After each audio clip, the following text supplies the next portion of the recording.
एक बार की बात है, कैंप क्रिस्टल लेक नाम का एक समर कैंप था। यह एक खूबसूरत जगह थी, लेकिन इसमें एक गहरा राज छिपा था। 1977 में जेसन नाम का एक छोटा लड़का इस कैंप में था। जेसन दूसरे बच्चों जैसा नहीं था। उसका चेहरा डिफॉर्म्ड था और उसे अक्सर चिढ़ाया जाता था। एक दिन जब कॉलेज की काउंसलर उसकी रखवाली कर रहे थे, वे आपस में मस्ती करने में बहुत व्यस्त थे। बेचारा जेसन, जो तैर नहीं सकता था, झील में गिर गया और डूब गया। उसका शव कभी नहीं मिला। जेसन की मां पामेला वुरहीस अपने बेटे की मौत से टूट गईं और पागल हो गईं। उसने लापरवाही बरतने वाले काउंसलरों को दोषी ठहराया कि उन्होंने जेसन का ध्यान नहीं रखा। सालों बाद जब कैंप को फिर से खोलने की कोशिश की गई, तो पामेला का धैर्य जवाब दे गया। उसे लगा कि कैंप क्रिस्टल लेक में किसी को भी आने से रोकना उसका कर्तव्य है, ताकि किसी और बच्चे को जेसन जैसा दुख न झेलना पड़े। वह साइको किलर बन गई, चुपचाप नए काउंसलरों का पीछा करती और एक एक करके उनकी हत्या करती रही।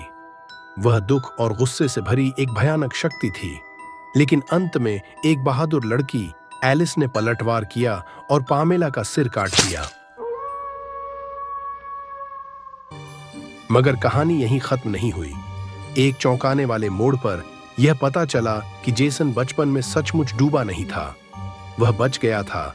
क्रिस्टल लेक के आसपास के जंगलों में अकेला और जंगली जीवन जी रहा था और एक विशाल, प्रभावशाली आदमी बन गया था। उसने अपनी मां को एलिस के हाथों मरते देखा। इस दृश्य ने उसे एक ठंडे और अथाह क्रोध से भर दिया।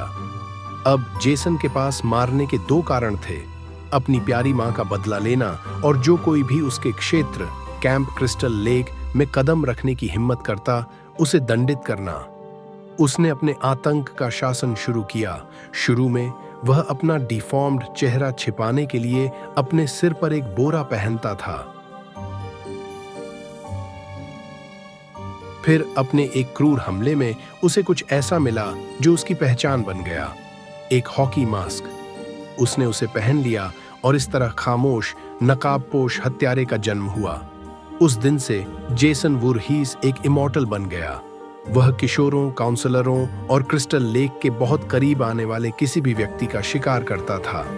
उसने कई तरह के हथियारों का इस्तेमाल किया, लेकिन उसका पसंदीदा एक तेज धार वाला मैचेट था। चाहे उसे कितनी भी बार मारा गया हो, डूबकर, चाकू घोंपकर, टुकड़ों में काटकर, उड़ाकर या यहां तक कि अंतरिक्ष में भेजकर भी, वह हमेशा वापस आ जाता था।